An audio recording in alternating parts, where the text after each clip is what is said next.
Hello students, कैसे हैं आप सब। स्टार्ट करें हमारी आगे की कहानी बीएससी पार्ट 2।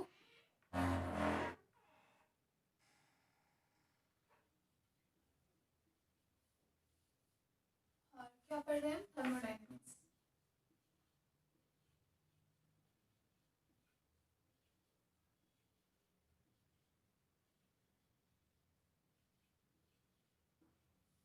ठीक है, थर्मोडायनेमिक्स।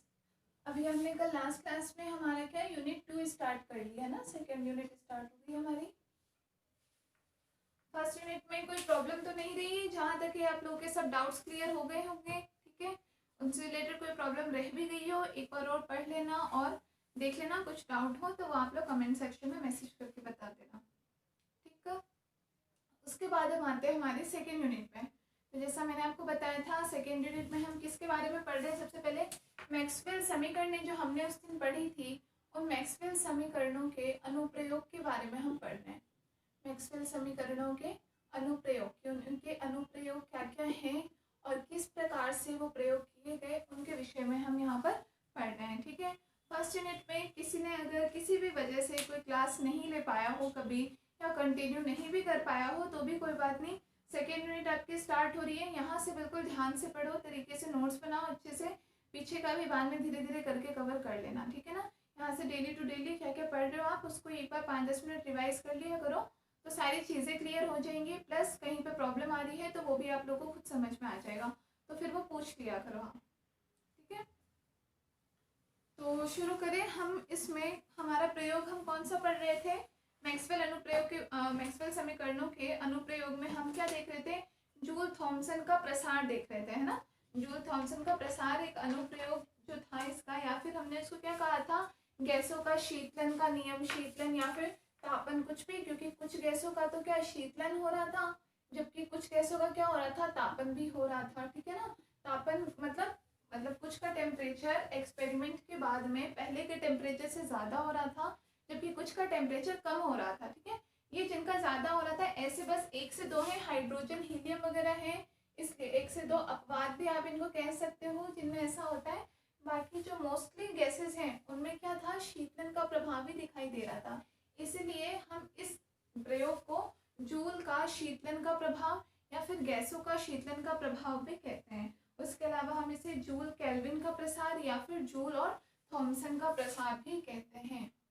ये सारे इसी के नाम है, जूल थॉमसन हो चाहे जूल केल्विन हो। ठीक है, इनमें से किसी भी नाम से आपको ये एक्सपेरिमेंट मिल सकता है, एग्जाम में आता है, इस पे क्वेश्चन भी आते हैं और इम्पोर्टेंट भी टॉपिक है। ठीक, यहाँ तक कोई दिक्कत नहीं है। अच्छा, तो अब हमने उस दिन क्या पढ़ा था? सबसे पहले इस एक्सपेरिमेंट के बारे में, इसका यूज। अच्छा, इसमें सबसे मेन चीज एक हमने क्या पढ़ी थी? इसमें कौन सी गैसें प्रयोग में ली गई थी? वास्तविक गैसें, वास्तविक गैस। ठीक है, या रियल गैसेस। अभी इससे पहले तक हमने फर्स्ट यूनिट में जहां कहीं भी यूज में ली गैस की इक्वेशन, हमने कौन सी? आदर्श गैस की समीकरण यूज में ली थी। ठीक है ना, आइडियल गैस इक्वेशन। अब यहाँ से आपकी रियल गैस इक्वेशन भी यूज में हो जाएगी। रियल गैस, या फिर उसको आपने पढ़ा होगा, 10th से ही आता है क्या? वॉन्डरवॉल गैस, वॉन्डरवॉल गैसेस भी हम इसको कहते हैं, वॉन्डरवॉल्स,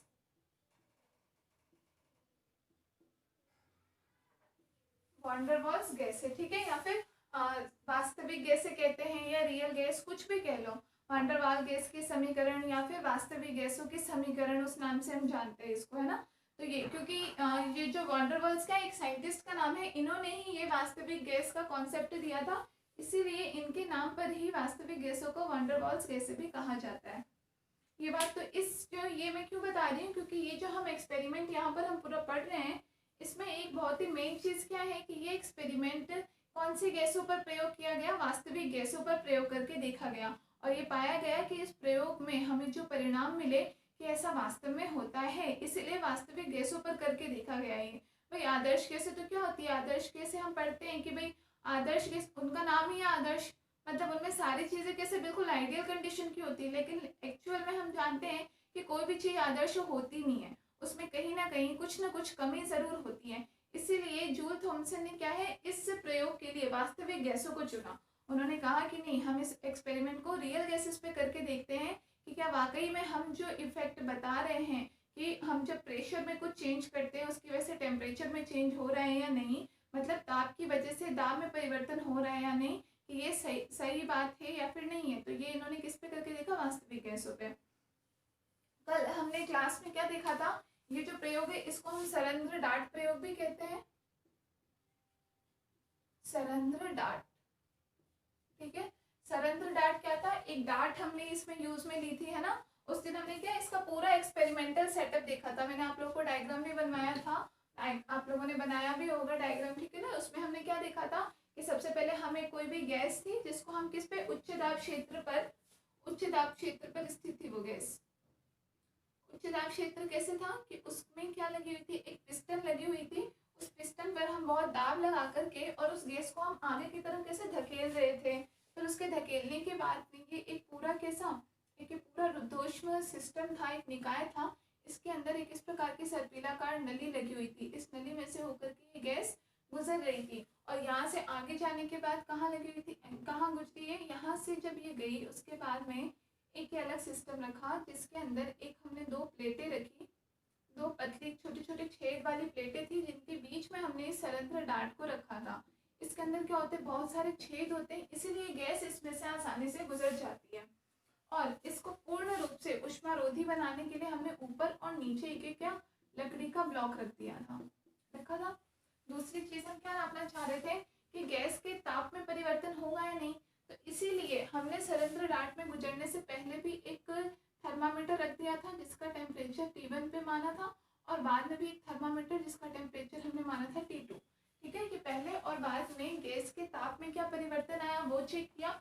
और पहले तो उच्च दाब का क्षेत्र लगाया ही था, बाद में इसका दाब नापने के लिए हमने क्या किया था, यहाँ पे मैनोमीटर भी लगा दिया था, मैनोमीटर, जहां से हमने क्या उस गैस का दाब नाप लिया था।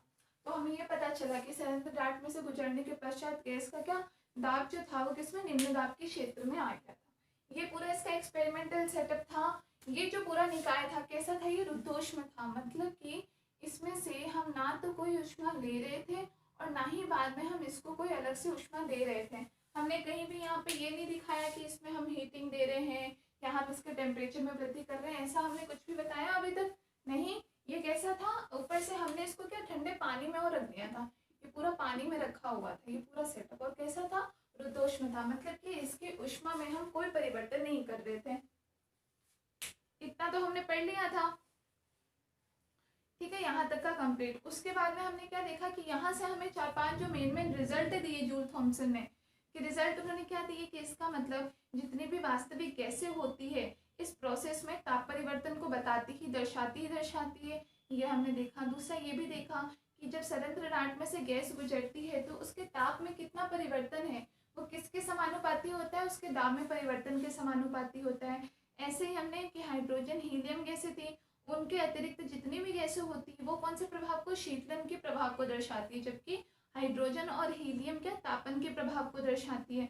ये प्रभाव क्यों दर्शाती है, तो हमने एक इसमें नया एक टर्म पढ़ा, क्या पढ़ा था हमने, व्युत्क्रम ताप, याद होगा आप लोगों को, व्युत्क्रम ताप, या इसको हम टेम्परेचर ऑफ इन्वर्जन भी कहते हैं, व्युत्क्रम ताप। तो हमने ये पढ़ा था कि जिन भी गैसों का प्रारंभिक ताप जो होता है, इनका प्रारंभिक ताप अगर इस व्युत्क्रम ताप से कम है तब तो वो गैस कौन सा, शीतलन के प्रभाव को दर्शाएगी, और अगर उस गैस का प्रारंभिक ताप व्युत्क्रम ताप से अधिक है तो वो क्या, तापन के प्रभाव को दर्शाएगी। तो अब हम ये तो पूरा हमें रिजल्ट मिला था, अब हम इन सब चीज़ों को कैसे मैथमेटिकली, गणितीय रूप से अब हम इसका विश्लेषण करके देखते हैं कि यहाँ पे ये व्युत्क्रम ताप क्या होता है, इसका मान क्या निकलेगा, या ताप में दाब के सापेक्ष परिवर्तन क्या होता है, ये निकालेंगे हम। और एक और चीज क्या, जूल थॉमसन गुणांक, एक जो गुणांक है जूल थॉमसन गुणांक, जिस पे कि पूरा हमारा एक फॉर्मूला है, उस पे बहुत सारे न्यूमेरिकल्स आते हैं, उसके बारे में भी पढ़ेंगे हम, है ना। अब हम क्या देखते हैं आगे,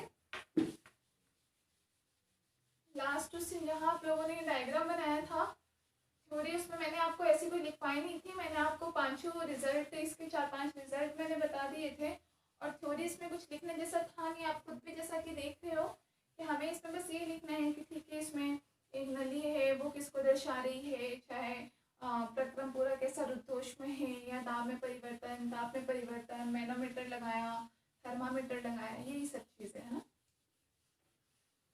इसलिए वो थ्योरी मैंने लिखवाई नहीं, वो आप लोग खुद भी लिख सकते हो। अब आगे हम क्या देखते हैं, उसी टॉपिक में आगे स्टार्ट करना कि सरंध्र डाट प्रयोग का सिद्धांत।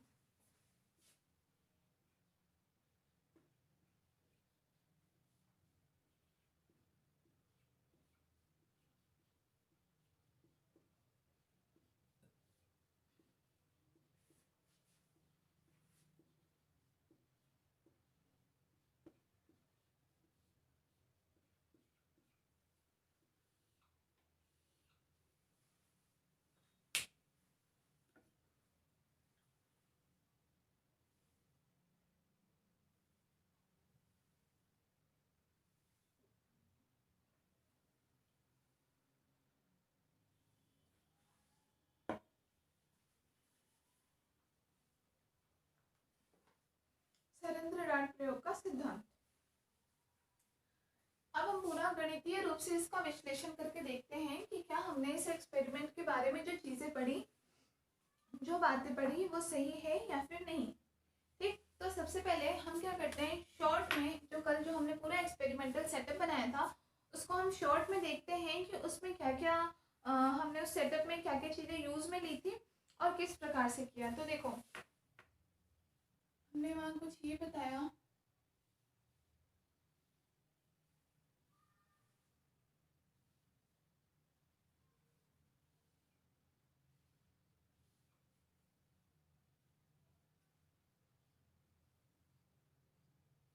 हमने क्या इस तरीके से ये दोनों तरफ के दो हमने प्रक्रम बता दिए, बीच में एक नली है और दोनों तरफ दो प्रक्रम हमने बता दिए। यहाँ पे हमने माना कि ये गैस का आयतन है V1, इस पर क्या एक पिस्टन लगा हुआ है और दाब यहाँ पर कैसा है, P1 है, उच्च दाब, उच्च दाब है P1, और आयतन कैसा है जबकि यहाँ पे गैस का कम है क्योंकि दाब उच्च लग रहा है। ठीक है, यहाँ बीच में हमने ये सरंध्र डाट लगा रखा है, इसमें से होकर के हमारी गैस गुजरेगी और यहाँ पर ये गैस किस आयतन को प्राप्त करेगी, अधिक आयतन को प्राप्त करेगी, V2, जिसका मान V1 से ज्यादा होगा। आयतन इससे ज्यादा होगा, इसका मतलब दाब कैसा हो जाएगा, दाब P2, निम्न दाब, दाब कैसा हो जाएगा हमारे पास, कम। तो ये हमने एक शॉर्ट में हमने ये प्रोसेस बताया कि एक्चुअली में क्या था, गैस थी, गैस के ऊपर हमने उच्च दाब क्षेत्र लगा करके हमने गैस को उस सरंध्र डाट जो था इसकी तरफ हमने धकेला, तो गैस इसमें से होकर के गुजरी और इधर इसने गैस ने V2 आयतन जो कि V1 से बड़ा है उसको प्राप्त किया, और इस V2 आयतन पर दाब कैसा था, निम्न दाब क्षेत्र था, जो हमने किससे बताया है, P2 से, P1 और P2, ये हमारा सरंध्र डाट। ठीक है, इतना हो गया। तो सबसे पहले हम यहाँ पे क्या बात करते हैं,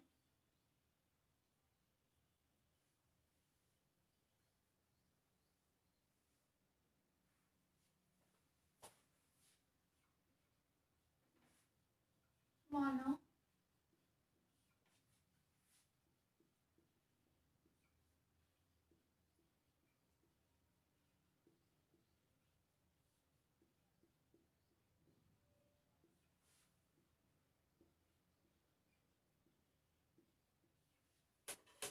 जिसका आयतन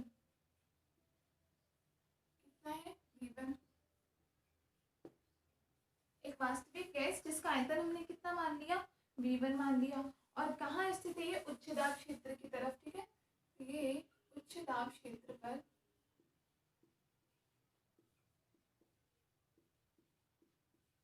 उच्च दाब क्षेत्र में स्थित है।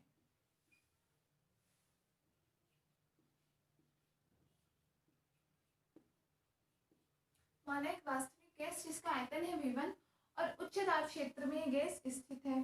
ठीक है, तो इस गैस की आंतरिक ऊर्जा कितनी हो जाएगी, तथा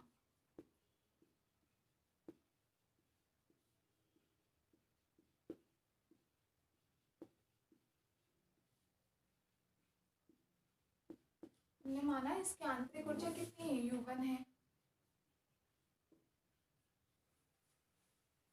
V1 गैस जिस पर उच्च दाब क्षेत्र, चाहो तो आप यहाँ लिख लो उच्च दाब क्षेत्र कौन सा है, P1, उच्च दाब क्षेत्र P1 में स्थित है और इसकी आंतरिक ऊर्जा कितनी हो गई, U1 है। ठीक है, अब हमें क्या करना है, हम सबसे पहले इस गैस पर पिस्टन के द्वारा दाब लगाते हैं और इस गैस को हम संपीड़ित करते हैं और आगे सरेंद्र डार्ट की तरफ हम इसको भेजने का प्रयास करते हैं, उधर की तरफ धक्का देते हैं। तो उस पर एक तरीके से क्या हमने इस गैस पर कार्य किया, हमने इस V1 आयतन पर P1 प्रेशर लगा करके हमने कुछ ना कुछ कार्य किया है। ठीक है ना, तो इस गैस को डार्ट में से प्रसारित कराने के लिए लिखो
हमने क्या किया, इसमें प्रसारित करने के लिए इस पर कार्य किया जाता है और कार्य कितना करते हैं हम, W बराबर PdV, कार्य का मान हमने पहले भी पढ़ रखा है कि dW बराबर हम कितना बोलते थे, PdV के बराबर। ठीक है ना, तो यहाँ पे हमने कार्य कितना किया, आयतन तो है V1 और प्रेशर हमारा है P1, तो W1 बराबर P1 V1 के बराबर हमने इस पर कार्य किया।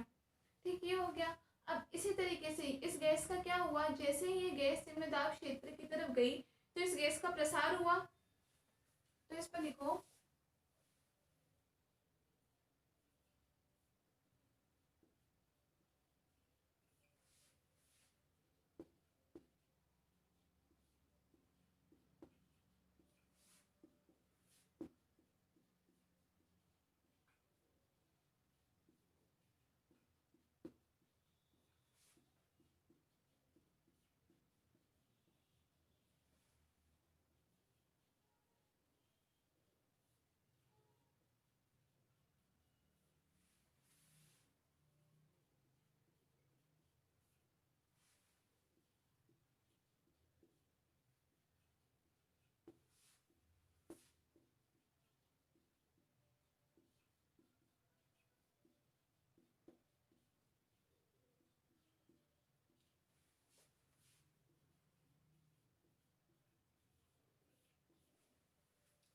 गैस जब निम्न दाब क्षेत्र P2 की ओर गई तो इसका प्रसार होगा, प्रसार हुआ। हमने पढ़ा था अंतराण्विक बल जो थे, जो एक दूसरे पर कार्य कर रहे थे, उनमें कैसा एक खिंचाव होता है और वह एक दूसरे पर बल लगाते हैं जिसके कारण गैस का प्रसार होता है।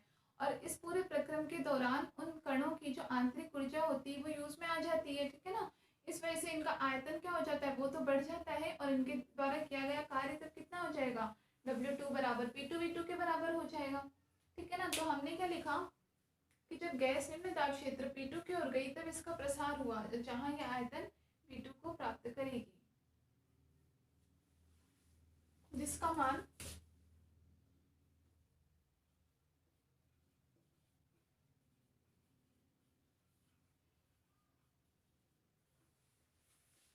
V1 से अधिक है।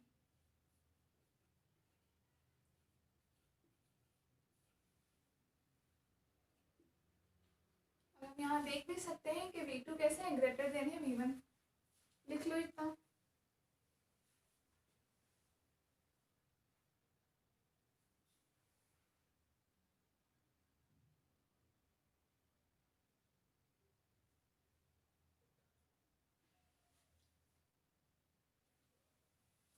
अब यहाँ इस निम्न दाब क्षेत्र पर भी इस गैस में कुछ कार्य किया गया। ठीक है, तो हम क्या लिख सकते हैं,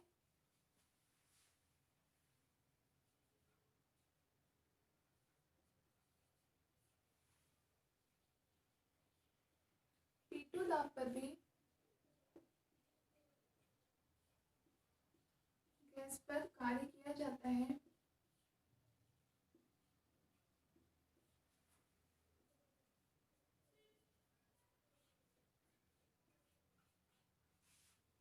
का मान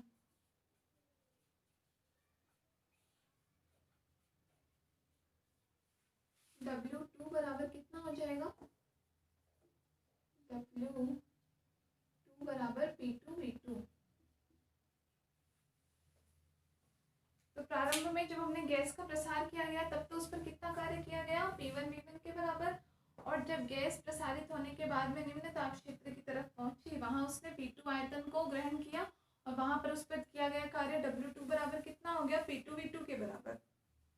नोट कर लो इतना।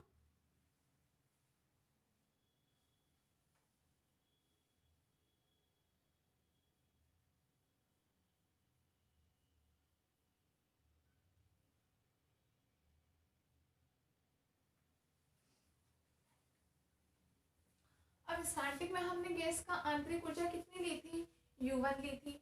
अब इस पूरे प्रोसेस के दौरान हम ये कह सकते हैं कि गैस ने अपने टेम्परेचर में परिवर्तन किया, उसके ताप में कुछ न कुछ अंतर हुआ, ताप में अंतर के कारण उसके आंतरिक ऊर्जा में भी कुछ न कुछ अंतर होगा ना, आंतरिक ऊर्जा में अंतर। तो हम यहाँ से क्या लिख सकते हैं,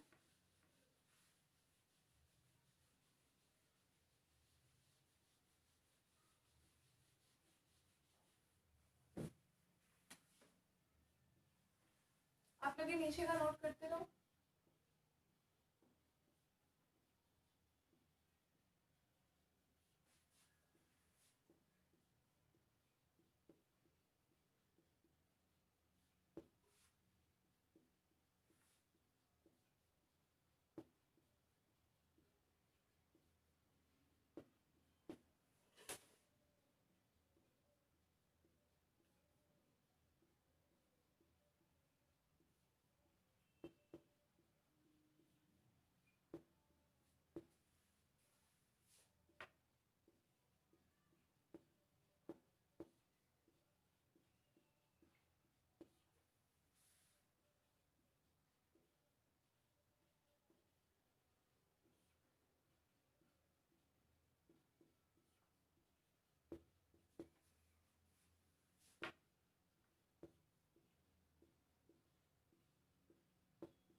तो गैस के ताप में जो अंतर उत्पन्न हुआ उसके कारण गैस की आंतरिक ऊर्जा में भी क्या होगा, परिवर्तन होगा। और आंतरिक ऊर्जा में परिवर्तन के कारण, हाँ, गैस के ताप के कारण हमें पता है आंतरिक ऊर्जा में परिवर्तन होता है। तो वो जो नई आंतरिक ऊर्जा, पहले तो आंतरिक ऊर्जा कितनी, U1 थी, तो अब हम क्या मानेंगे कि नई आंतरिक ऊर्जा इसकी कितनी है, U2।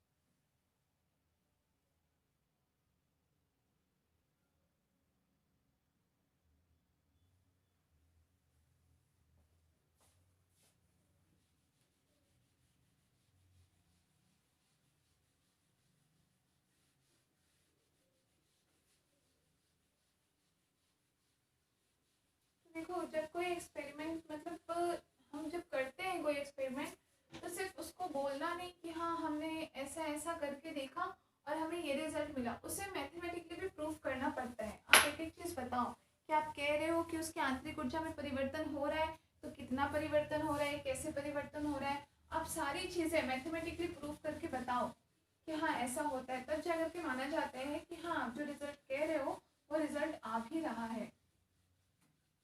अब इन्होंने बोला कि ताप में अंतर होता है, दाब में अंतर किया, लेकिन अब ये हम क्या कर रहे हैं, मैथमेटिकली भी हम इसको प्रूव करके देख रहे हैं कि ऐसा होता है क्या वाकई में। इसलिए हम एक एक टर्म को कुछ ना कुछ मान करके चल रहे हैं कि ठीक है आप कह रहे हो, तो हमने मान लिया है कि पहले अगर आंतरिक ऊर्जा इतनी थी, बाद में ताप में अंतर के कारण आंतरिक ऊर्जा में परिवर्तन भी हुआ है ना, तो आंतरिक ऊर्जा में कुल परिवर्तन कितना हो जाएगा,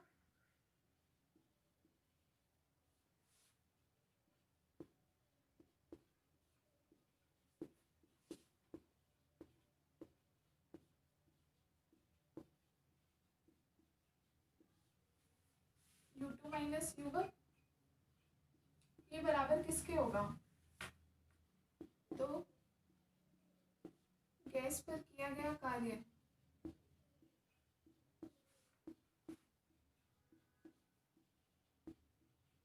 जो कितना था P1V1 माइनस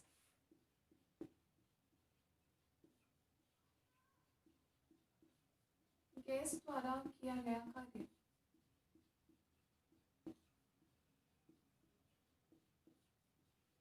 P2V2 इसके बराबर होगा U2 माइनस U1।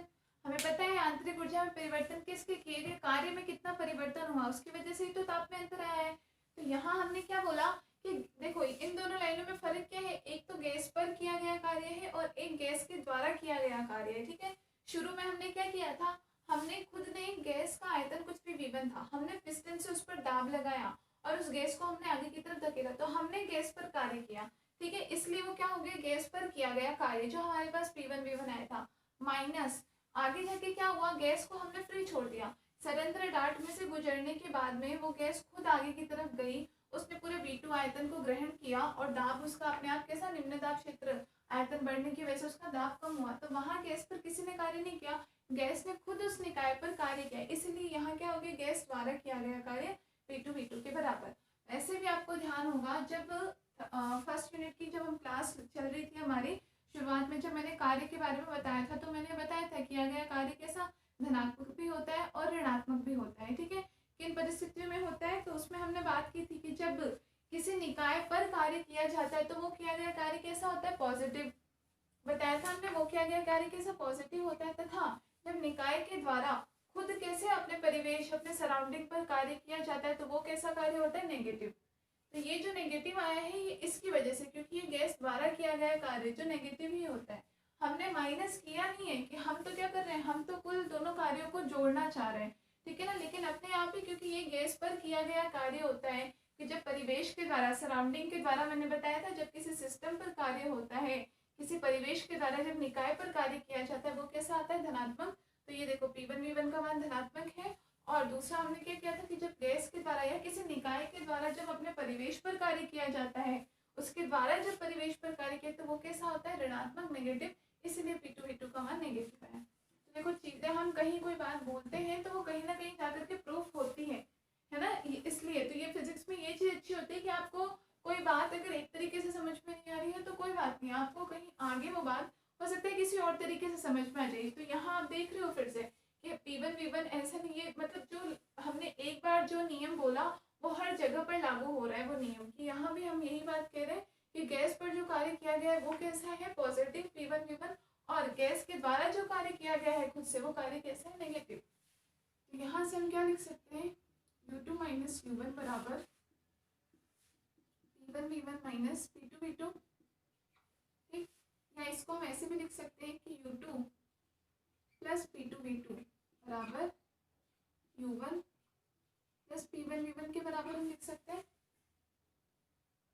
अब आपको पता होगा चारों जो हमने उष्मागतिक विभव पढ़े थे, कौन से पढ़े थे, आंतरिक ऊर्जा U, Helmholtz energy F, enthalpy H और गिब्स मुक्त ऊर्जा G। तो वहां से हमने एंथैल्पी का फॉर्मूला क्या पढ़ा था, ये फॉर्मूला आपको कुछ बनता हुआ दिख रहा है, एंथैल्पी H बराबर हमने क्या पढ़ा था, U प्लस PV पढ़ा था ना, एंथैल्पी H बराबर U प्लस PV। यहाँ हमें यही तो बनता हुआ दिख रहा है कि U2 के साथ में प्लस P2V2 हो रहा है और U1 के साथ प्लस P1V1 हो रहा है। इसका मतलब हम इसको क्या कह सकते हैं, H2 बराबर H1 है।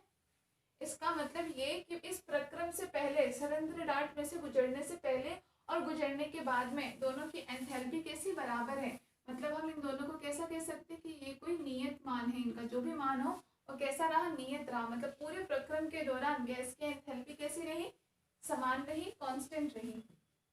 चाहो तो आप लिख लेना ब्रैकेट में, चूंकि H बराबर U प्लस PV,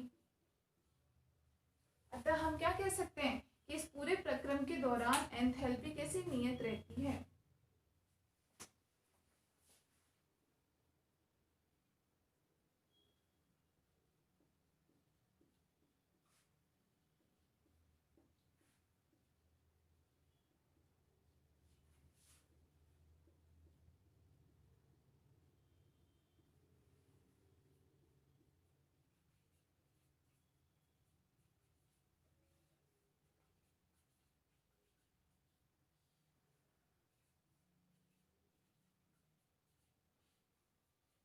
एंथैल्पी नियत रहती है। और इसको आप नाम दे देना समीकरण नंबर 1। तो यहाँ से हमने अभी तक एक बात प्रूफ की, हमें एक नई बात पता चली। अभी तक हमने एंथैल्पी का कहीं नाम भी नहीं लिया था, लेकिन हमने जैसे ही इसमें आंतरिक ऊर्जा में कुल परिवर्तन देखा तो वहां से हमें क्या मिल गया कि मतलब कि उस स्वतंत्र डाट में से गुजरने से पहले और गुजरने के बाद में गैस की एंथैल्पी कैसे नियत है, H2 बराबर ही होगा H1 के। तो हम मान सकते हैं उसका कोई कांस्टेंट के बराबर, उसका मान कैसा रहेगा, कांस्टेंट रहेगा। ठीक है,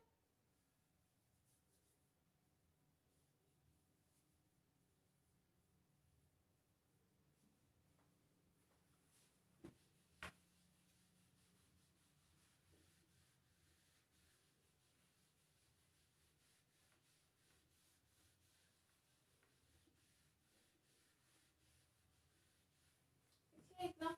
अब देखो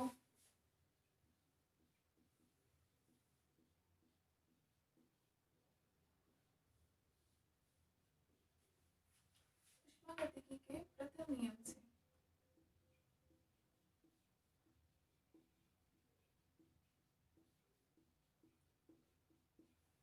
क्या था हमारे पास, डेल क्यू बराबर D U plus del W के बराबर। अब ये पूरा प्रक्रम हमने कैसा बताया था, रुद्धोष्म प्रक्रम था। पूरे को हमने कैसा, एक शीतल जल से भरा हुआ कंटेनर था, उसमें ही तो रखा था। तो पूरा प्रक्रम क्योंकि कैसा था, रुद्धोष्म था। और रुद्धोष्म प्रक्रम के लिए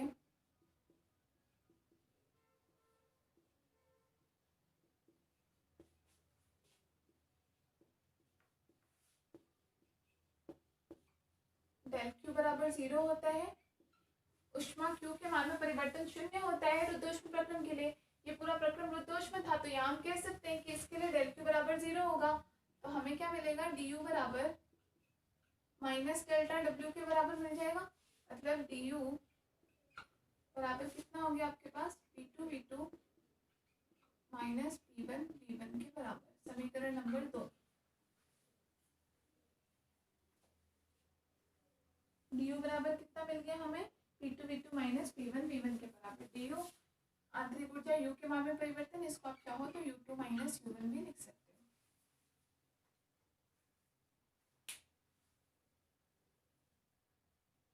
ठीक है, तो यहाँ तक का मान तो हमें समझ में आ गया।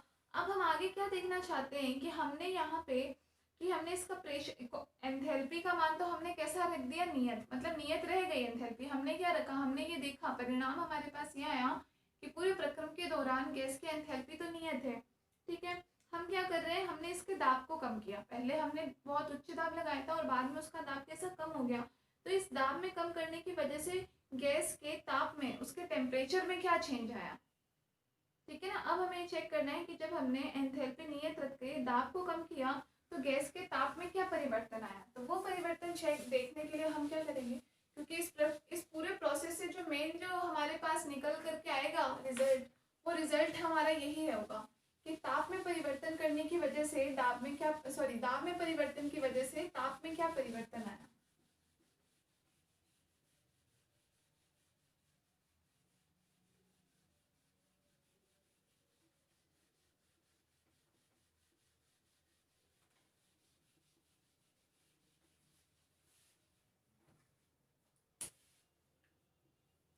हम क्या लिख सकते हैं,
जब हमने नियत एंथैल्पी पर गैस के दाब में परिवर्तन किया तो उसकी वजह से ताप में कितना चेंज आया। अब हमें ये जानना है नेक्स्ट, ठीक है।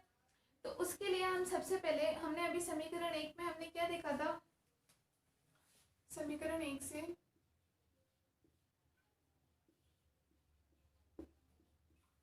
H बराबर क्या था, U प्लस पी भी होता है और बराबर कोई नियत मान था।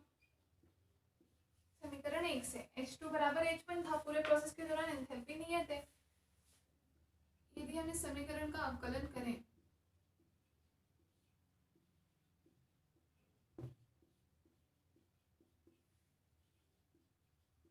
H बराबर क्या होगा, du plus P dv plus v dp, ठीक है। अब ऊष्मागति के प्रथम नियम से हम जानते हैं क्योंकि du बराबर क्या पढ़ा है हमने, TdS माइनस PdV होता है। बहुत बार पढ़ लिया हमने, एटलीस्ट ये चीज तो आप लोगों को याद हो गई होगी, ठीक है ना, कि du बराबर क्या होता है, dq माइनस डेल w के बराबर होता है। dq का मान हम समीकरण 2 से TdS के बराबर और किया गया कह रहे dw माइनस PdV के बराबर होता है, ठीक है।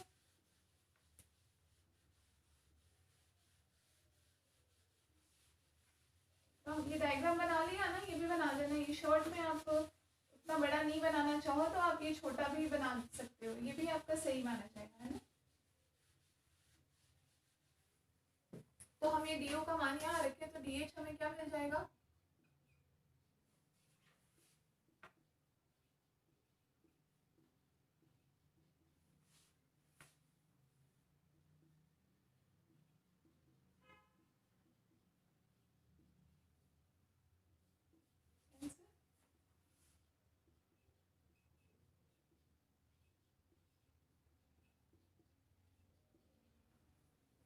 डी बराबर हमें क्या मिल गया यहाँ से, TdS प्लस VdP के बराबर। और ये बराबर कैसा था, क्योंकि कोई कांस्टेंट मान के बराबर था तो बराबर इसका डिफरेंशियल तो जीरो भी तो होगा ना, नियत मान के बराबर था और कोई कांस्टेंट वैल्यू का डिफरेंशियल कितना होता है, बराबर में जीरो, ठीक है। ये हमारे पास यहाँ से किसका मान मिल गया, TdS प्लस VdP बराबर जीरो। समीकरण 3 मान लेते हैं इसको।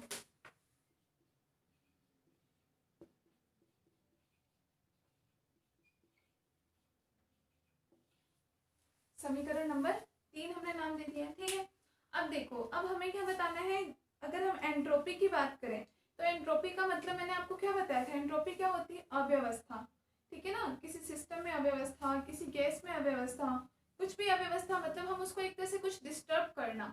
जैसे पानी है, नदी का पानी बिल्कुल स्थिर होता है, कई बार आप देखते हो नदी नहीं, कोई मान लो रुका हुआ तालाब ही होता है, चारों तरफ से बंद हो पानी, जैसे कई बार रुका हुआ होता है, स्थिर है। अब जैसे आप उसमें कंकड़ मार देते हो तो क्या होता है, उसमें तरंगे अलग अलग तरीके से आती है, तो एक तरह से आपने क्या उसको डिस्टर्ब ही तो किया, उसमें अव्यवस्था हुई किसी भी वजह से, है ना। तो यहाँ भी हमने क्या किया, उस गैस में हमने कुछ अव्यवस्था ही तो फैलाई है, हमने उसके दाब को कम कर दिया, उसकी वजह से उसके ताप में अंतर आ गया, तो ये भी एक प्रकार की अव्यवस्था हुई। तो यहाँ पे एंट्रोपी किन चरों पर निर्भर कर रही है, ताप और दाब, इन दोनों पर निर्भर कर रही है। तो हम यहाँ से ये भी तो कह सकते हैं, एंट्रोपी हम क्या कह सकते हैं,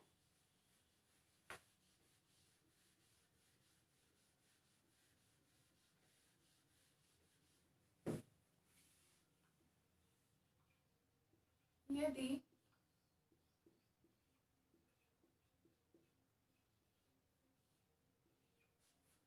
एंट्रोपी एस को, देखो बड़ी है डेरिवेशन लेकिन इजी है, आप एक एक स्टेप बाय स्टेप समझो। मैं आपको इतना मीनिंग तक बता रही हूँ कि एंट्रोपी है, एंट्रोपी किसका फलन है, किस वजह से है, क्यों, क्योंकि एंट्रोपी मतलब अव्यवस्था। यहाँ इस गैस में हमने किस प्रकार अव्यवस्था फैलाई है, ताप और दाब में अंतर करके। तो यदि एंट्रोपी को स्वतंत्र चरों P तथा T का फलन माने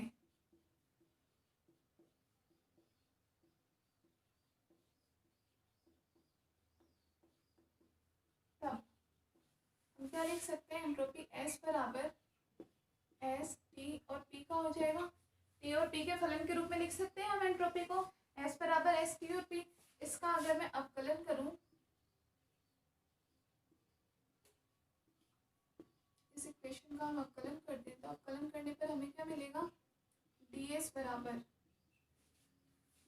डेल्टा एस बटे डेल्टा टी टी कांस्टेंट हो इंटू में D T plus delta S बटे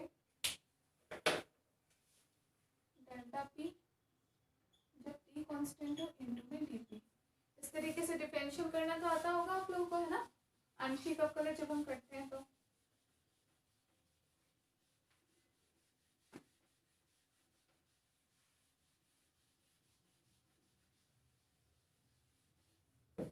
ds का मान हमारे पास क्या आ गया, इसको हम मान लेते हैं समीकरण नंबर 4। यह हमारे पास आ गया अब एंट्रोपी में अंतर। ठीक है, अब यहाँ से हमें ये डेल्टा एस बटे डेल्टा टी और डेल्टा एस बटे डेल्टा पी, इनका मान हमें कहीं ना कहीं से लेकर के आना है। ठीक है, इनका मान हम कहाँ से लेकर के आए, या फिर हम अभी इनका मान नहीं, हम क्या, ये ds का मान हमें मिल गया। अब इस ds का मान मैं इस समीकरण में रख दूं, ds का मान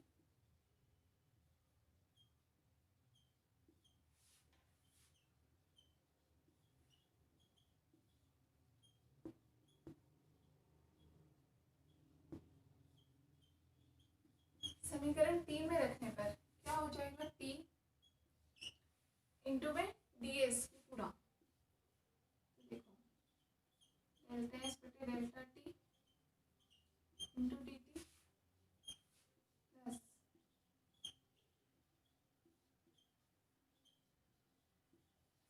ये पूरा ds का मान आ गया, प्लस में V D P as it is लिख देंगे, वी डी पी बराबर 0।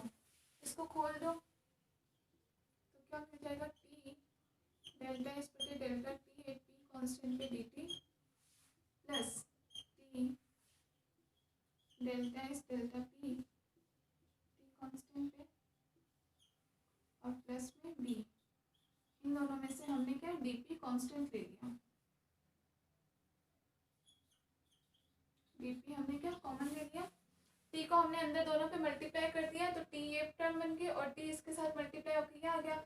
अब इसमें भी डीपी है और यहाँ भी डीपी, हमने इन दोनों में से कॉमन कर लिया तो क्या बन गया, ये टी डेल्टा एस बटे डेल्टा पी टी कांस्टेंट पे प्लस में बी और डीपी यहाँ से हमने ले लिया कॉमन। इसको आप मान लो समीकरण नंबर 5, उतार लो इतना, समीकरण नंबर 5।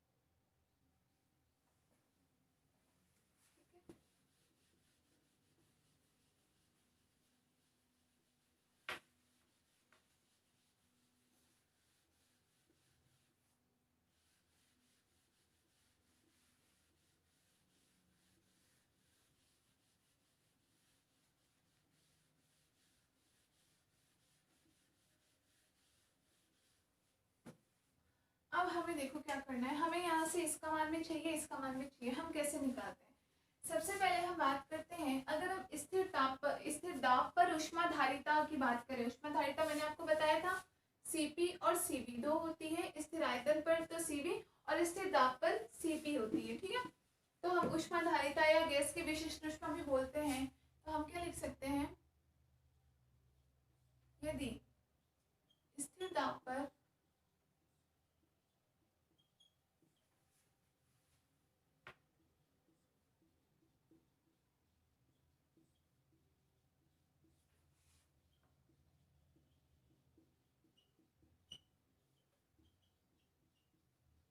गैस की विशिष्ट ऊष्मा या ऊष्माधारिता भी कह सकते हो Cp है, तब Cp बराबर क्या होता है, डेल्टा क्यू बटे डेल्टा टी के बराबर होता है, कब, स्थिर दाब पर।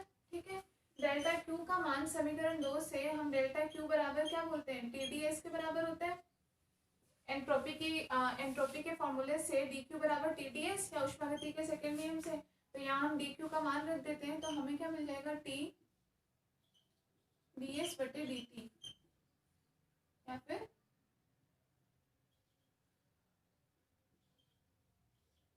कांस्टेंट पी पर।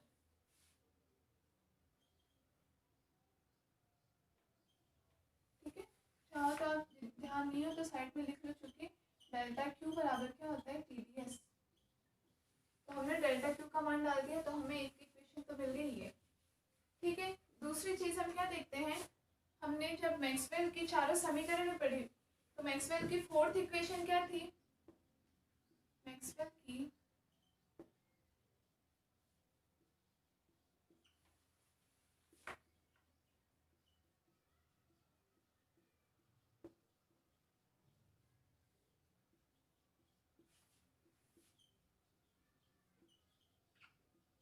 फोर्थ समीकरण से क्या थी, आप लोग को याद है मैक्सवेल की उस चारों समीकरण पर आई थी, फोर्थ समीकरण क्या आई थी, देखो डेल्टा एस बटे डेल्टा पी,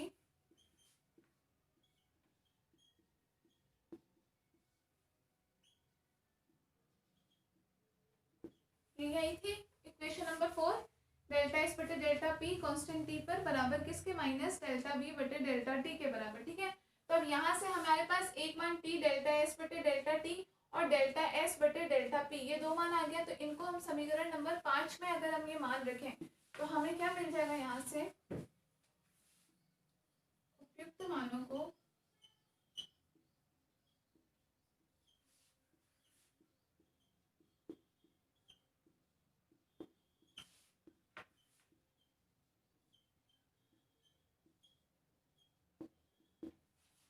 प्रतिस्थापित करने पर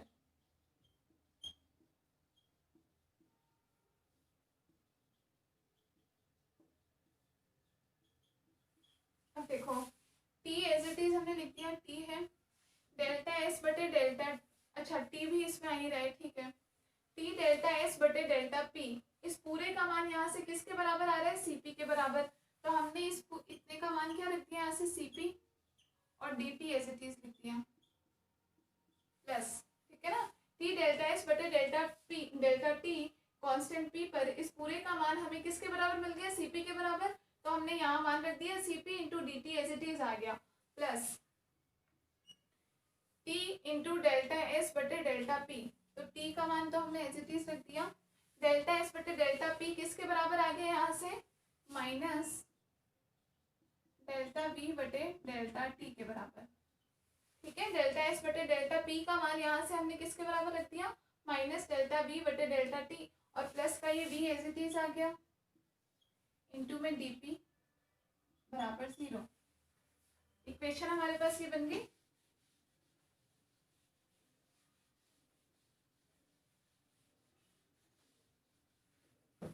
इसको हम ये भी लिख सकते हैं CP dt plus minus T delta B बटे delta T plus B into D P बराबर 0। यहाँ से सी पी डी टी बराबर हमें क्या मिल जाएगा, टी डेल्टा बी बटे delta T minus B into में डी पी। ठीक है, इसको हम उठा करके उधर लेकर के गए, यहाँ से डी टी बराबर हम क्या लिख सकते हैं, 1/cp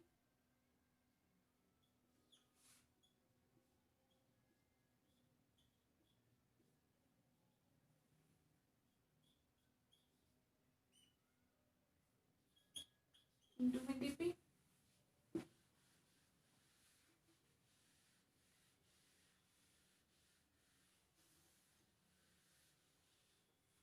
इतना उतार लिया आप लोगों ने, उतार लो चाहे इतना।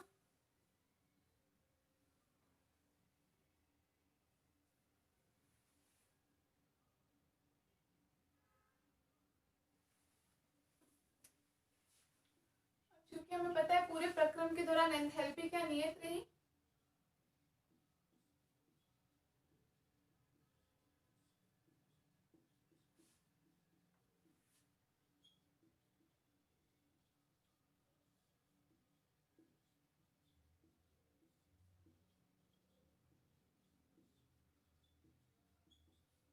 यहाँ से dt बटे dp को मैं वापस इधर लेकर के आऊँ तो मेरे पास मान क्या आ गया, dt बटे dp, कब, जब एंथैल्पी नहीं है थे कांस्टेंट h पर, बराबर क्या मिल गया हमें, 1/cp t कांस्टेंट हो माइनस बी, ये पूरा मान जो हमें मिलता है ये मान है सबसे इम्पोर्टेंट। ये हमें क्या शो कर रहा है कि नियत एंथैल्पी पर दाब में परिवर्तन के सापेक्ष ताप में परिवर्तन की दर क्या है। ठीक है, नियत एंथैल्पी पर जब H कांस्टेंट है तब दाब में परिवर्तन के सापेक्ष ताप में परिवर्तन की दर क्या है, वो ये समीकरण प्रदर्शित करता है। और यही हमारे पास किसका मान आया है, जूल थॉमसन गुणांक का मान, जूल थॉमसन गुणांक का मान। तो यह समीकरण हमें क्या प्रदर्शित, समीकरण नंबर क्लास कितनी थी, 5 थी, इसको डालो समीकरण नंबर 6, लिख लो इतना।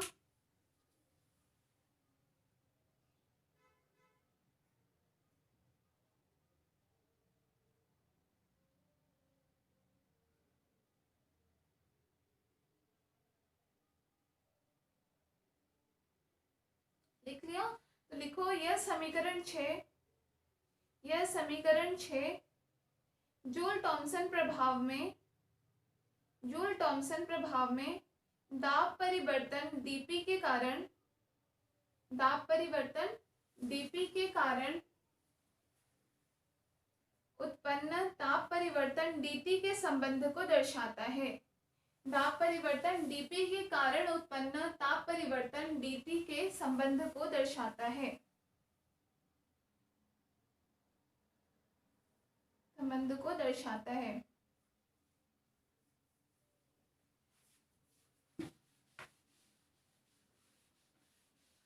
और इसे हम क्या लिख सकते हैं, हम ये बोलें कि नियत एंथैल्पी पर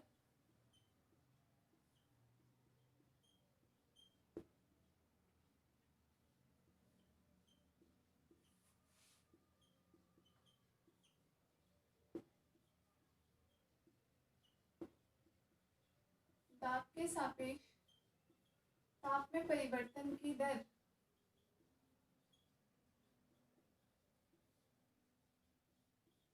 क्या कहलाती है, जूल थॉमसन गुणांक, जूल थॉमसन गुणांक कहलाती है।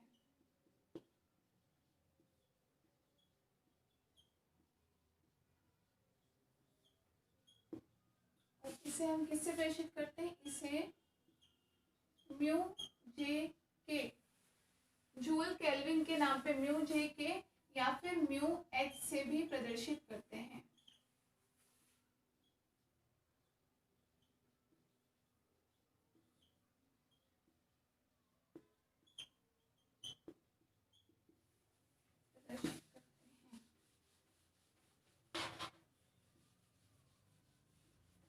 तो यहाँ से हमें इसका मान क्या मिल जाएगा, म्यू जे के बराबर 1/CP टी डेल्टा बी बटे डेल्टा टी, पी कांस्टेंट पर माइनस पी। इक्वेशन नंबर 7, ये है आपकी मोस्ट इम्पोर्टेंट इक्वेशन जो किसको प्रेषित करती है, जूल थॉमसन गुणांक को। जूल थॉमसन गुणांक को किससे प्रेषित कर रहे हैं, म्यू जे के, म्यू जे केल्विन, म्यू जूल केल्विन के नाम पर म्यू जे के या फिर म्यू एच, दोनों में से किसी भी नाम से दिखे लेकिन ये कांस्टेंट होता है। और ये कांस्टेंट किसके बराबर है, नियत एंथैल्पी पर दाब में परिवर्तन के कारण ताप में परिवर्तन की दर। तो ये सबसे इम्पोर्टेंट चीज जो कि हमें इस एक्सपेरिमेंट के द्वारा मिली, जूल थॉमसन गुणांक, लिख लो।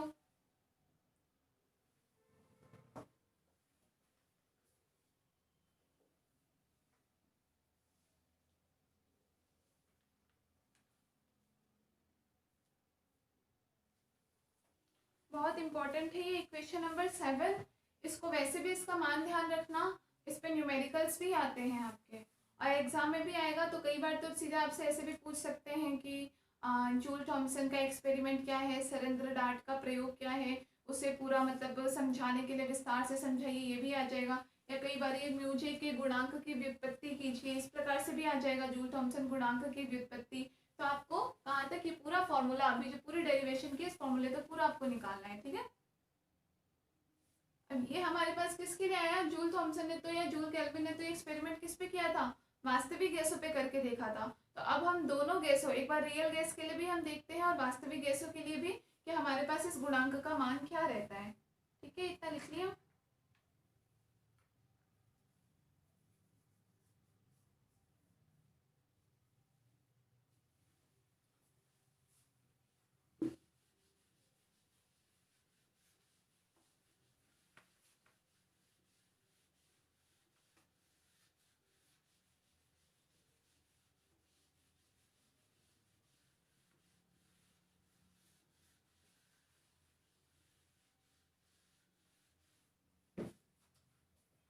देखो लिखो, स्थिति 1 या केस फर्स्ट किसके लिए, आदर्श गैसों के लिए।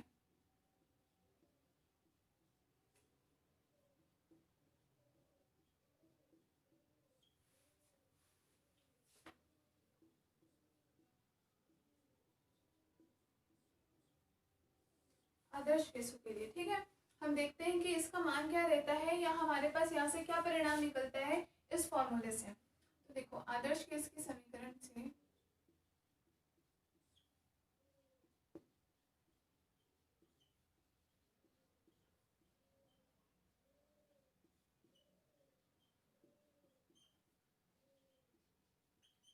पीवी बराबर आरटी होता है। ठीक, अगर हम दोनों तरफ डिफरेंशियल करें तो हमें क्या मिल जाएगा, पी डेल्टा वी बराबर आर डेल्टा टी के बराबर। दोनों तरफ अवकलन करने पे यहाँ से हम डेल्टा वी बटे डेल्टा टी का मान निकालें। कब, जब पी हमने कैसा कांस्टेंट मान रखा हो, तभी हो गई अवकलन। अगर पी भी कोई वैल्यू नहीं होती तब तो पी डेल्टा वी वैसे ही प्लस में वी डेल्टा पी भी आता, लेकिन हमने यहाँ क्या, अगर पी को हम कांस्टेंट मान रहे हैं तो अवकलन कांस्टेंट का तो होगा नहीं। पी डेल्टा वी बटे डेल्टा टी बराबर क्या आ जाएगा हमारे पास, आर बटे पी के बराबर। ठीक है, तो डेल्टा वी बटे डेल्टा टी का मान हम इस समीकरण 7 में रखने पर, समीकरण 7 में मान रखने पर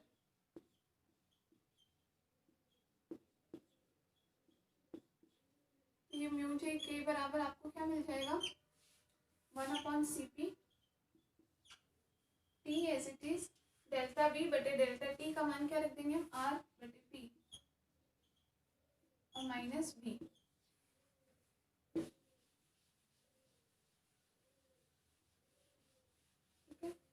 अब आर टी बटे पी का मान इसी समीकरण से आप देखो, आर टी बटे पी किसके बराबर है, वी के। पीवी बराबर आर टी है, यहाँ से आर टी बटे पी किसके बराबर, वी के बराबर। तो इसका मान हम रखें तो 1/cp वी माइनस वी बराबर कितना हो जाएगा, 0।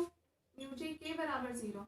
अब म्यू जे के का मान किसके बराबर है, डेल्टा टी बटे डेल्टा पी के बराबर है कांस्टेंट एंथैल्पी पे। ये 0 आने का मतलब क्या है कि डेल्टा टी बराबर 0, मतलब ताप में परिवर्तन 0। या हम क्या कह सकते हैं कि टी बराबर कैसा हो, नियत हो। इसका मतलब ये चीज प्रूफ हो गई कि आदर्श गैसों के लिए पूरे प्रक्रम के दौरान ताप कैसा रहेगा, नियत रहेगा। ताप के मान में कोई परिवर्तन नहीं होगा। ठीक है, ये हमारा किसके लिए हमने कर दिया, आदर्श गैसों के लिए हमने प्रूफ किया।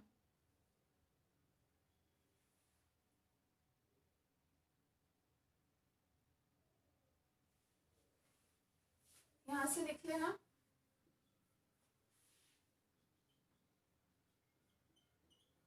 अतः हम कह सकते हैं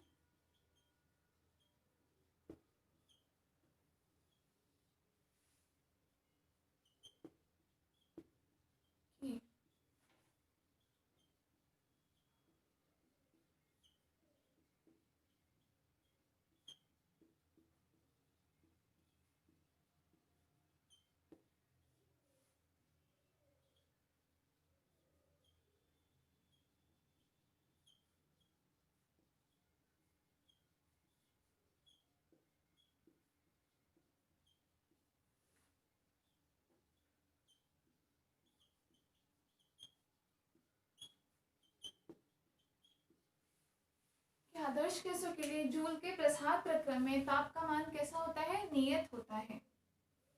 समझ में आ गया आराम से, कुछ इसमें दिक्कत वाली बात नहीं है कि उन्होंने तो वास्तविक गैसों के लिए प्रयोग करके देखा था। तो हमने एक बार देखा कि आदर्श गैसों के लिए इसका इफेक्ट होता क्या है। तो भी वास्तविक गैस उन्होंने लेकर के की, तो उसमें तो उन्होंने प्रूफ कर दिया कि दाब में परिवर्तन के सापेक्ष ताप में परिवर्तन की दर आई, जो कि किस इस मान के बराबर आई है ना। लेकिन आदर्श गैसों के लिए, वास्तविक गैसों के लिए था ये मान तो, लेकिन आदर्श गैसों के लिए इस पूरे प्रक्रम के दौरान, मतलब आप दाब में परिवर्तन कर भी दो तो भी उसके ताप में कोई परिवर्तन नहीं होगा। ठीक है, ये आपका केस फर्स्ट। अब हम दूसरा केस देखते हैं वास्तविक गैसों के लिए।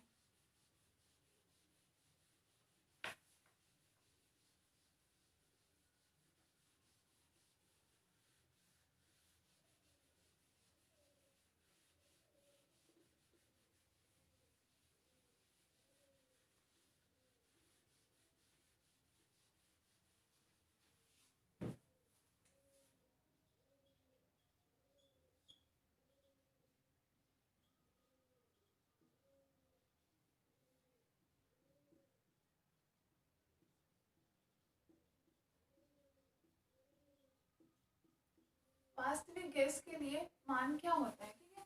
तो सबसे पहले हम देखते हैं वॉन डेर वाल्स गैस समीकरण से, वॉन डेर वाल्स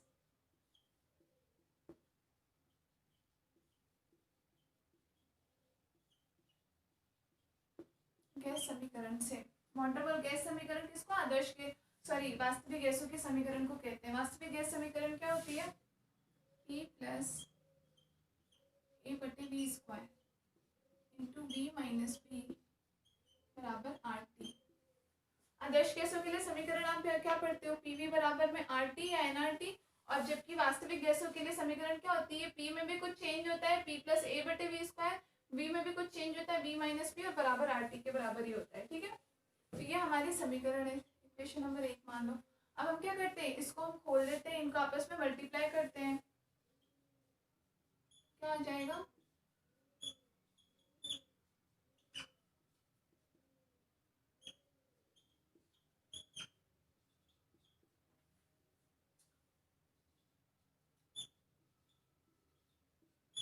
इनको हम और मल्टीप्लाई करें तो ए बटे बी माइनस,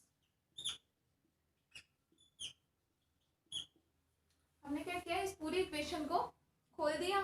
ठीक है, अब हम क्या करते हैं, ये हमें समीकरण मिल गया। अब अगर हम दोनों तरफ टी के सापेक्ष अवकलन कर दें,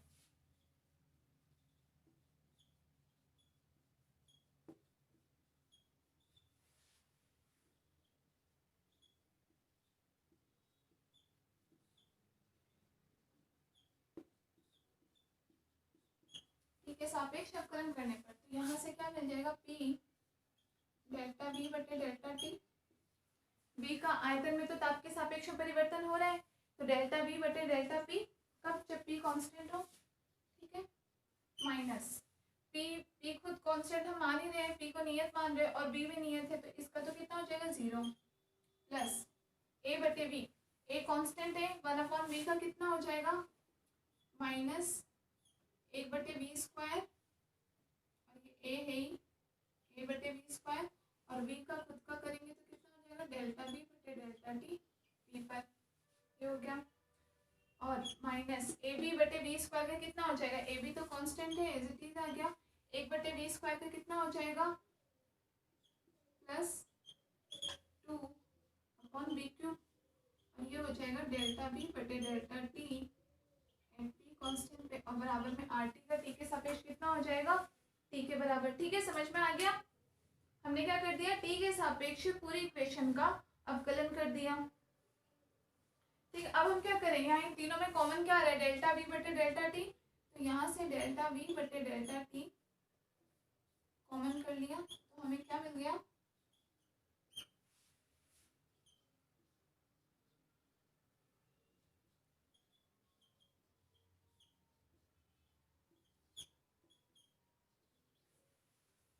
पी माइनस ए बटे B square plus 2ab upon B cube बराबर आर। ठीक, इसके आगे मैं नेक्स्ट यहाँ करती हूँ। ठीक है, अब हम क्या करें, यहाँ से डेल्टा वी बटे डेल्टा टी बराबर, इस पूरे मान को हम आर के नीचे लेके जाएं तो हम क्या लिख सकते हैं, आर बटे,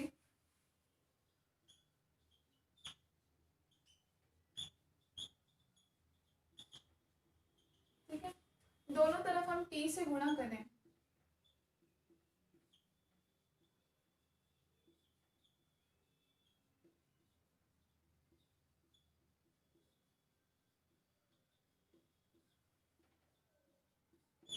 क्या हो जाएगा, टी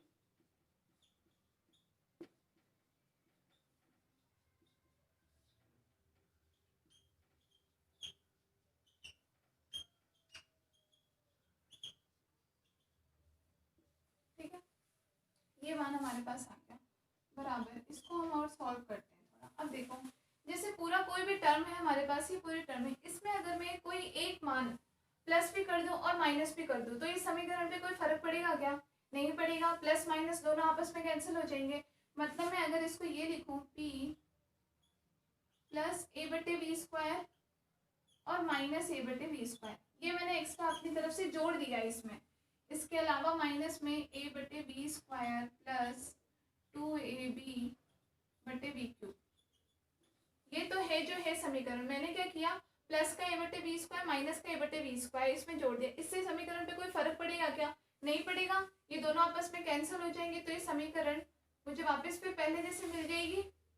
ठीक है ना, इस तरीके से हम कर सकते हैं। तो कोई भी कांस्टेंट मान हम प्लस और माइनस दोनों कर सकते हैं। ये कर दिया हमने बराबर। हम इसे क्या लिख सकते हैं, देखो आर टी बटे, अब ये p प्लस ए बटे वी स्क्वायर, इसको हमने लिख दिया अलग, p प्लस ए बटे बी स्क्वायर। ठीक है, माइनस का ए बटे बी स्क्वायर माइनस ए बटे बी स्क्वायर कितना हो गया, माइनस का 2a बटे बी स्क्वायर और प्लस ये एज इट इज आई गया 2ab बटे बी क्यूब।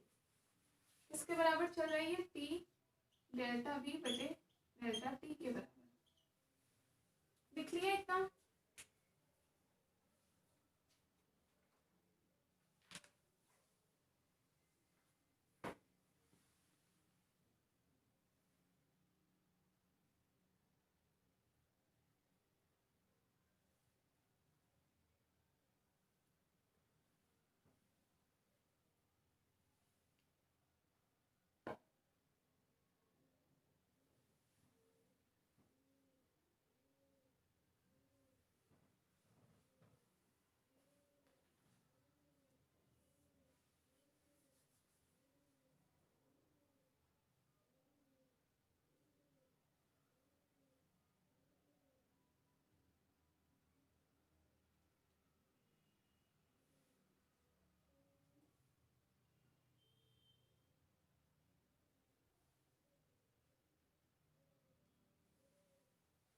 अब देखो आगे हम क्या करेंगे, p प्लस ए बटे बी स्क्वायर, यहाँ इस समीकरण में देखो p प्लस ए बटे बी स्क्वायर, इसका मान हम क्या लिख सकते हैं, आर टी बटे बी माइनस बी के बराबर।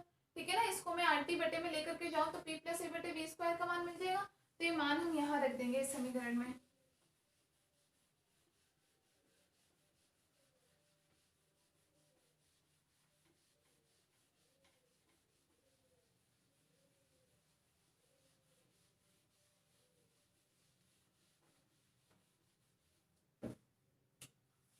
तो यहाँ से हमें t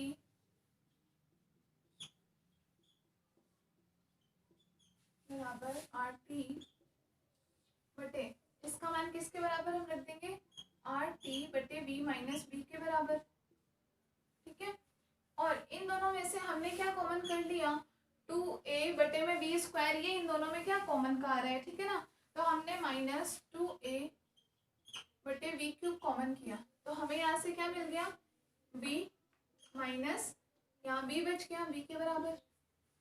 लिख सकते हैं इस तरीके से। ठीक है, हमने क्या किया, यहाँ दोनों चीजों को यहाँ से हमने कॉमन कर लिया। अब हम क्या करें, इस पूरे का हम एलसीएम ले लेते हैं। तो बराबर आर टी बटे में, यहाँ एलसीएम मैंने ले लिया b माइनस बी, तो यहाँ से हमें क्या मिल गया, यहाँ तो बच गया आर टी माइनस ये 2a बटे बी क्यूब और इंटू में कितना बच गया, b माइनस बी का होल स्क्वायर।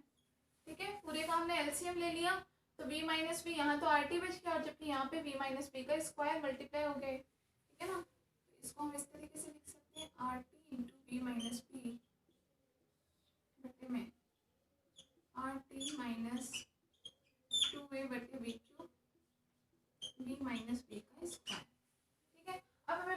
बी कैसा है, बी यहाँ पे कोई कांस्टेंट है, ठीक है, और बी यहाँ पे आयतन है, तो आयतन क्या है, बहुत ज्यादा है आयतन का मान, तो चूंकि B very very very greater than B है, इसीलिए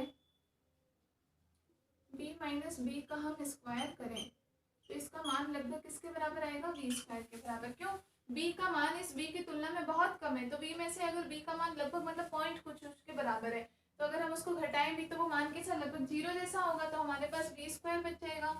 तो यहाँ से हमारे ये समीकरण क्या मिल जाएगी,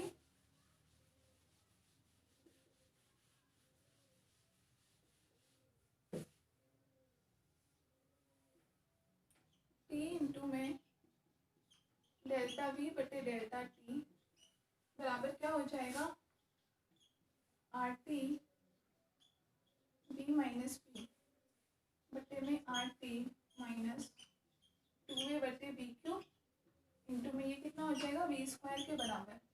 यहाँ से आपको क्या मिल जाएगा, बी माइनस बी बटे में आर टी माइनस 2a बटे बी के बराबर। अब हमें तो क्या इस आर टी को हटाना है, तो हम क्या करते हैं, आर टी नीचे कॉमन कर लेते हैं,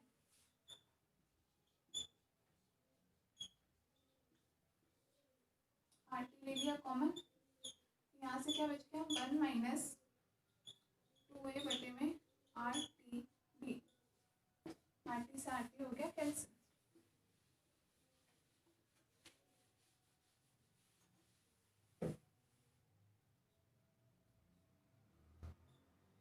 बी माइनस बी, इस पूरे मान को हम ऊपर लेकर के जाएं तो क्या मिल जाएगा हमें, 1 माइनस 2a बटे में आर टी बी, इसका इन्वर्स, ठीक है, पूरी इन्वर्स में ये मान कैसा ऊपर चला गया। तो यहाँ से आपको इन्वर्स को पता है, खोलने आता होगा आप लोगों को, बायनोमियल एक्सपेंशन हम यूज में लेते हैं, है ना, ये तो छोटी क्लास में पढ़ते हैं ना, आता ही होगा ये तो, बायनोमियल एक्सपेंशन, या हम क्या बोलते हैं उसको, द्विघात प्रसार ऐसा कुछ बोलते हैं ना, 1 + x की पावर n, तो हम उससे इसको हम खोल देंगे तो हमें मान क्या मिल जाएगा, चाहे आप लिख लो, बाइनोमियल ही बोलते हैं उसको, हिंदी में भी पता नहीं क्या बोलते हैं, तो बाइनोमियल प्रसार से, बाइनोमियल प्रसार करने पर तथा जो बहुत इसकी ज्यादा पावर वाली वैल्यूज आएगी, जैसे उसकी पावर 1 + x की पावर n होता है ना, तो पावर 2, 3, 4 आती, तो उच्च घातों को नगण्य मान लेंगे हम, उच्च घातों को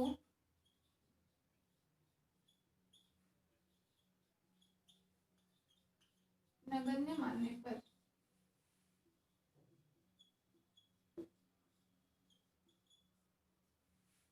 क्या मिल जाएगा, यहाँ से हमें मान,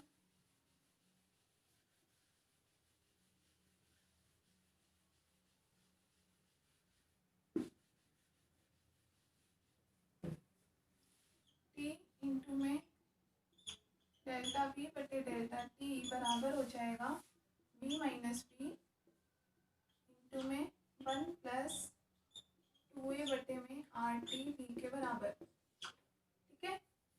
इसको हम खोल देंगे, मल्टीप्लाई कर दिया तो क्या मिल गया हमें, v माइनस 2ab बटे में R T V plus 2a बटे में आर टी, v का मल्टीप्लाई v 2a बटे आर टी और माइनस का b और माइनस का 2ab बटे में आर टी भी, ठीक है। ये हमने कैसे इसको खोल दिया।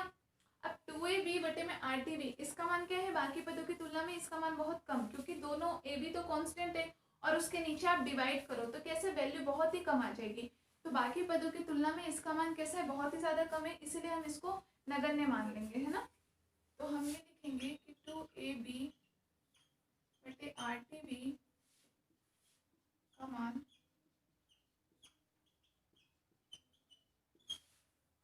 अन्य पदों की तुलना में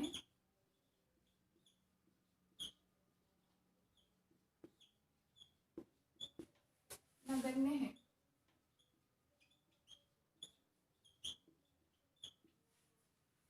अतः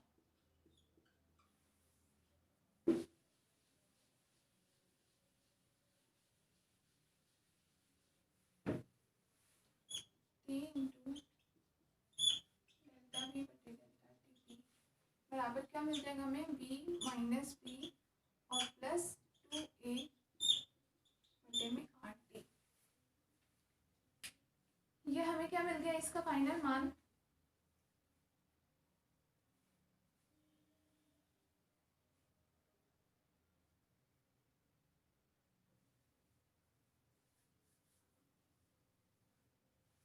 अब जूल थॉमसन गुणांक से अभी हम इस पूरे टर्म का यूज कहाँ करेंगे, तो देखो जूल थॉमसन गुणांक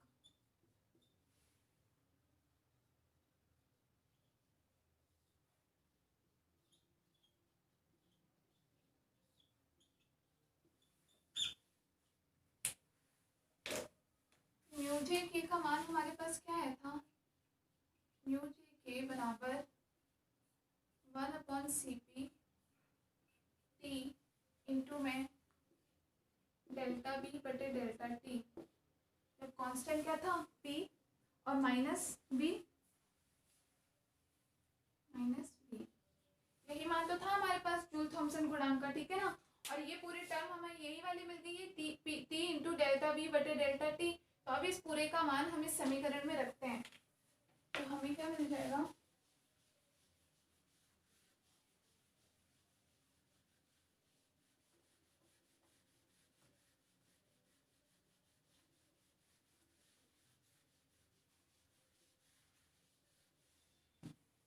हमने इतनी जो पूरी लंबी कहानी की वो क्योंकि हमें इस पद का मान निकालना था कब, वास्तविक गैसों के लिए। तो ये मान आ गया, अब हम इसे जूल थॉमसन गुणांक में रखते हैं। तो यहाँ से म्यू जे के बराबर हमें मिलेगा 1/CP B minus B plus 2a बटे में RT, ठीक है। ये इसका मान हो गया और माइनस का b as it is, b से b कैंसिल, हमें क्या मिल गया 1/CP 2a बटे RT माइनस b।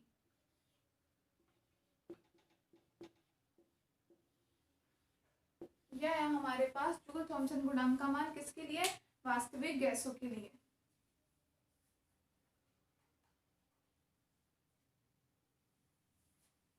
लिख लो।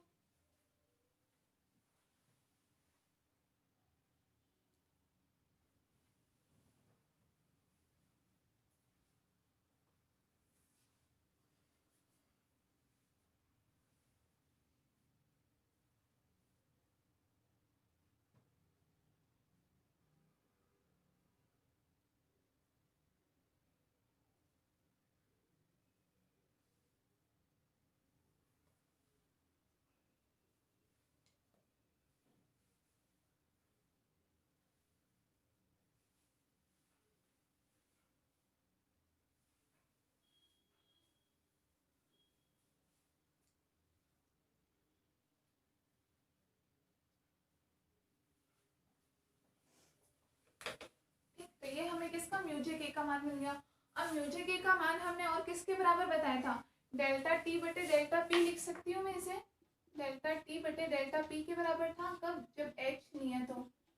म्यू जे के इसके बराबर था, इसका मान कितना हो गया 1/CP 2a बटा RT माइनस बी, ये मान आ गया हमारे पास।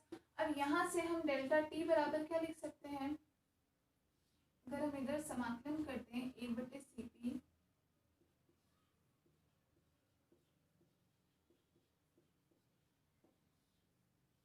और dP, तो प्रारंभिक दाब से अंतिम दाब तक, तो यहाँ से हमें डेल्टा टी में परिवर्तन कितना हो जाएगा, T final minus T initial बराबर क्या मिल जाएगा 1/CP 2a बटे RT माइनस बी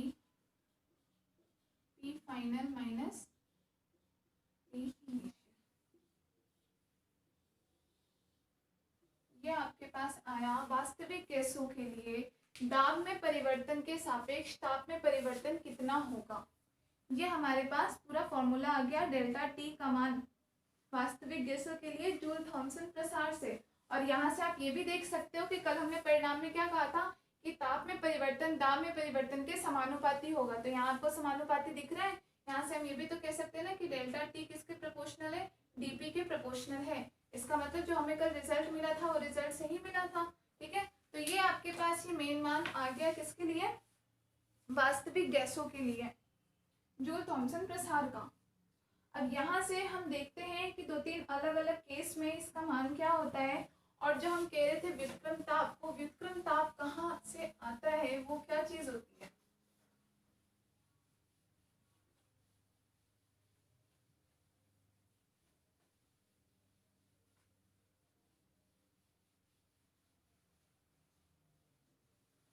अब यहाँ से आप ध्यान दो इस इक्वेशन को, जो भी लास्ट इक्वेशन हो, शायद 7 रही होगी तो 8, या जो भी इक्वेशन हो लास्ट उसके हिसाब से नाम दे देना। अब हम यहाँ पर 2-3 केस पढ़ेंगे अलग अलग। ठीक है, पहले हम केस क्या पढ़ते हैं, यदि 2a/RT कैसा हो, ग्रेटर देन b हो, मतलब 2a/RT का मान कैसा हो, इस b से ज्यादा हो। तो हमें पता है माइनस b हो रहा है, ये मान अगर ज्यादा होगा, इसमें से b माइनस होगा b, तो हमारे पास ये डेल्टा t का मान कैसा होगा, धनात्मक के बराबर होगा। ठीक है, डेल्टा t इस हिसाब से धनात्मक होगा। लेकिन यहाँ पे साथ के साथ दाब में परिवर्तन भी हमने दे रखा है, p final minus p initial के बराबर। और हमें पता था कि यहाँ पे क्या था, हमारा प्रारंभिक दाब pi का मान कम था, जबकि अंतिम दाब हमारे पास ज्यादा था। यहाँ पे क्या है, p final very very greater then है p इनिशियल के बराबर। ठीक है, समझ गए। तो इस कंडीशन में इसका मतलब p final minus p initial का मान कैसा, नेगेटिव रहेगा। तो 2a/RT जब ग्रेटर देन b हो तो ये मान तो आपके पास आ जाएगा पॉजिटिव, लेकिन ये मान कैसा आ जाएगा, नेगेटिव, क्योंकि फाइनल दाब कितना था, ज्यादा था। और जबकि सॉरी फाइनल दाब हमारे पास, हाँ फाइनल दाब ज्यादा था और इनिशियल दाब हमारे पास कैसा था, कम था। इसकी वजह से हमारे पास dt बराबर कैसा आ जाएगा, dt का मान हो जाएगा नेगेटिव। dt कैसा हो जाएगा, लेस देन 0।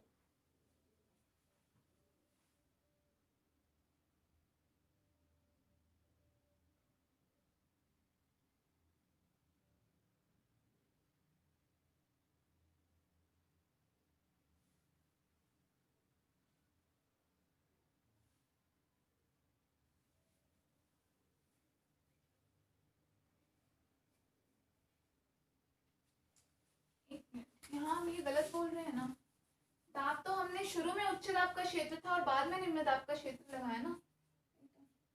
पी इनिशियल ज्यादा था पी फाइनल से, मैं आयतन सोच रही हूँ।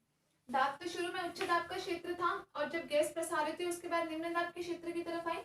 तो यहाँ से हाँ आप देखो, तो 2a/RT जब ग्रेटर देन b होगा तो ये मान हमारे पास आ जाएगा पॉजिटिव, लेकिन p initial, p final minus p initial, इसका मान कैसा होगा, नेगेटिव।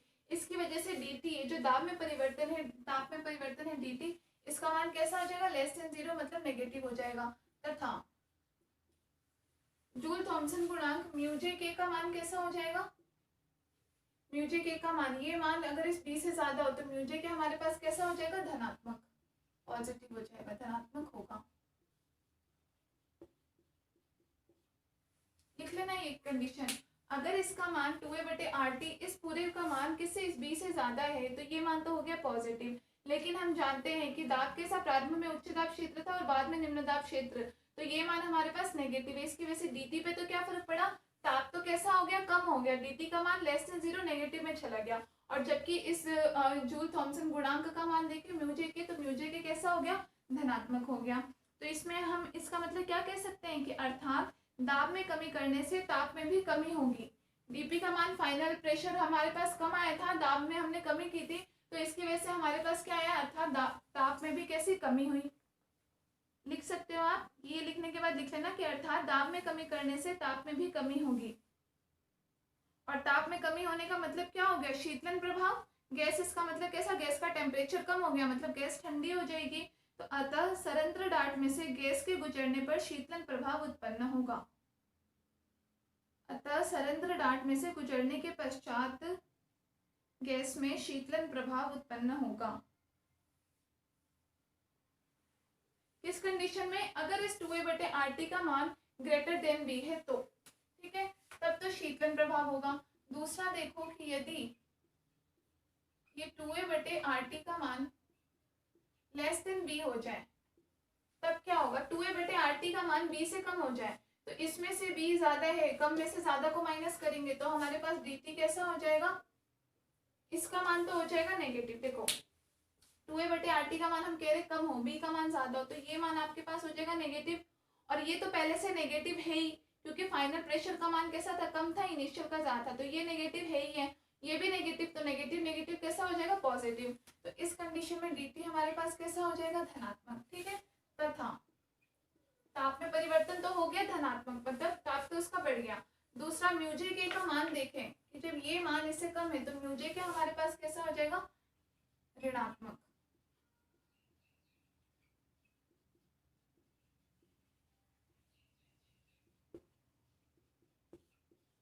म्यूजे के कैसा होगा, ऋणात्मक होगा। मतलब यहाँ हम क्या कह सकते हैं कि दाब में कमी करने से ताप में वृद्धि होगी, dt का मान बढ़ेगा, ताप में कैसा होगा, वृद्धि। तो हम जो कह रहे थे हाइड्रोजन या फिर कुछ गैसों के लिए कैसा तापन का प्रभाव बताता है, वो तापन का प्रभाव ये होता है कि जब ये जो कांस्टेंट का मान है b से कम हो जाए, ये भी नेगेटिव होने की वजह से हमारे पास ताप में परिवर्तन कैसा हो जाता है, धनात्मक, मतलब कि टेम्परेचर बढ़ जाएगा। तो इसमें लिखो, इस स्थिति में सरंध्र डार्ट में से गुजरने पर, इस स्थिति में सरंध्र डार्ट में से गुजरने पर गैस में तापन होता है, गैस में तापन होता है, या फिर गैस के ताप में वृद्धि होगी, गैस के ताप में क्या होगी, वृद्धि होगी। दो केस हमने देखा, 2a/RT अगर इस b से ज्यादा हो तो, कम हो तो। केस थर्ड, 2a/RT अगर इक्वल टू b हो, इसका मान अगर इस b के बराबर ही आ जाएगा तो आपके पास b, अगर ये मान b के बराबर ही हो गया तो b माइनस b, dt बराबर कितना हो जाएगा, 0। मतलब कि ताप में परिवर्तन 0, मतलब ताप कैसा हो जाएगा, नियत हो जाएगा। इस स्थिति में ताप कैसा हो जाएगा, हमारे पास नियत हो जाएगा। ठीक है, यहाँ से हम क्या लिख सकते हैं, ये 2a/RT बराबर b के बराबर हम लिखते हैं। इसको हम ti से प्रदर्शित करें तो यहाँ से ti का मान हमें क्या मिल जाएगा, 2a/RB। यही टेम्परेचर क्या कहलाता है, व्युत्क्रम ताप या फिर इन्वर्जन टेम्परेचर। ti का मतलब क्या है यहाँ पे, इन्वर्जन टेम्परेचर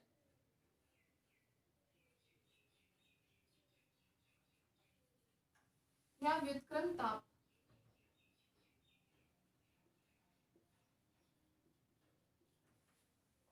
व्युत्क्रमण ताप।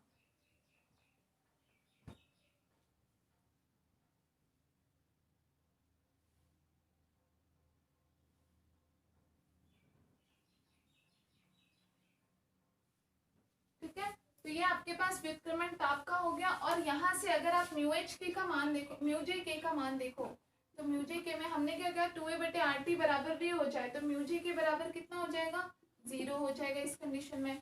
तो हम क्या बोलते हैं कि वह स्थिति, इस स्थिति में जब गैस को प्रसार के लिए जब हम गुजारते हैं तो जूल थॉमसन गुणांक का मान भी कैसा, 0 हो जाता है।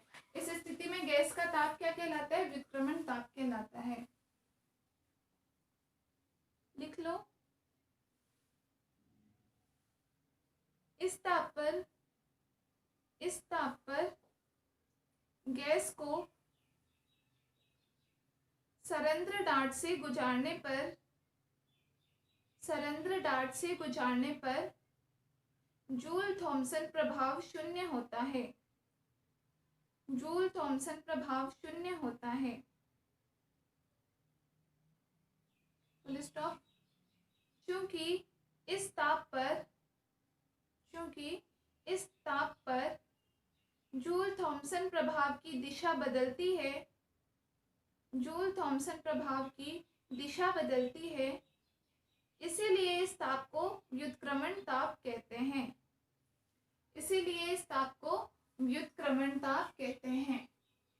तो तीनों कंडीशंस आपको अच्छे से समझ में आ गए जब ये हमारे पास फाइनल हमारी जो इक्वेशन है कि इसके हिसाब से 2a/RT इसका मान b से ज़्यादा हो तो क्या होगा, कम हो तो क्या होगा, और जब बराबर होगा उस स्थिति में क्या होगा, म्यूजे के का मान है 0 हो जाएगा, मतलब जूल थॉमसन प्रभाव ही 0 हो जाता है।